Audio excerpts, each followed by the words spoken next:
Hello everybody, आप लोग कैसे हैं? मेरे ख्याल से ठीक होंगे। आइए कहानी को देर न करते हुए स्टार्ट करते हैं। वह इंतजार जो प्यार बन गया। आदित्य और सिया की कहानी। बरसात की वह शाम कुछ अलग थी। आसमान धुले हुए, कागज साफ और हवाओं में मिट्टी की खुशबू घुली हुई। उसी शाम आदित्य ने पहली बार उसे देखा। सिया शहर से गांव आई थी, अपनी नानी के घर। शहर की चकाचौंध से दूर, सादा सूट, खुले बाल और आंखों में अजीब सी गहराई। आदित्य जो उसी गांव का था, शांत, कम बोलने वाला, किताबों और कविताओं में खोया रहने वाला लड़का था। उनकी पहली मुलाकात मंदिर के बाहर हुई। सिया की चूड़ियां जमीन पर गिर गई थी और आदित्य ने झुककर उन्हें उठाया। नजरें मिली, बस एक पल के लिए, लेकिन कुछ मुलाकातें पल में नहीं, उम्र भर के लिए होती हैं। धीरे धीरे बढ़ता रिश्ता अगले कई दिनों तक वे अक्सर मिलने लगे। कभी तालाब के किनारे, कभी बरगद के नीचे, कभी गांव की पगडंडी पर। सिया बोलती थी, हंसती थी, सपने बुनती थी। आदित्य सुनता था, ध्यान से, दिल से। वह उसे अपने शहर के सपनों के बारे में बताती और आदित्य अपनी अधूरी कविताएं उसे सुनाता। एक दिन सिया ने कहा, तुम्हारी कविताओं में शोर नहीं होता, बस सुकून होता है। उस दिन आदित्य ने पहली बार महसूस किया,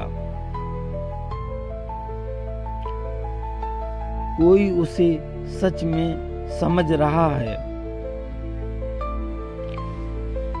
बिछड़ने का सच, लेकिन खुशियां अक्सर सवाल बनकर आती हैं। एक सुबह सिया ने बताया, मुझे वापस शहर जाना होगा, शायद हमेशा के लिए।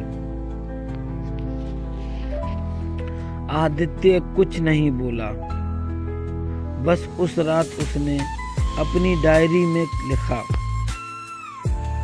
कुछ लोग सफर होते हैं, लेकिन दिल उन्हें मंजिल समझ बैठता है। उनका आखिरी दिन आया, ना कोई वादा, ना कोई इजहार, बस एक लंबा मौन और नम आंखें। सिया ने जाते जाते सिर्फ इतना कहा, अगर कभी मेरी याद आए तो लिखना खतों का प्यार। सिया शहर चली गई और आदित्य गांव में रह गया, लेकिन उनके बीच खत आने लगे। हर खत में शहर की कहानियां और हर जवाब में गांव की खामोशी। साल बीतते गए, सिया की जिंदगी आगे बढ़ी। करियर, जिम्मेदारियां, आदित्य अब शिक्षक बन चुका था, लेकिन दिल अब भी उसी बरगद के नीचे अटका था। कभी खत देर से आते, कभी महीनों तक नहीं आते, लेकिन आदित्य ने लिखना कभी नहीं छोड़ा। इम्तिहान। एक दिन आदित्य को पता चला सिया की सगाई हो रही है। उस रात उसने आखिरी खत लिखा, मैं तुमसे कुछ नहीं मांगता सिवाय इस बात के कि जहां भी रहो खुश रहो। खत भेजकर उसने सोचा, अब कहानी यहीं खत्म हो जाएगी। फिर वही शाम कई महीनों बाद, उसी बरसाती शाम, उसी मंदिर के बाहर सिया खड़ी थी, आंखों में आंसू और हाथ में आदित्य की डायरी। मैं सगाई तोड़ आई, उसने कहा, क्योंकि मैंने समझ लिया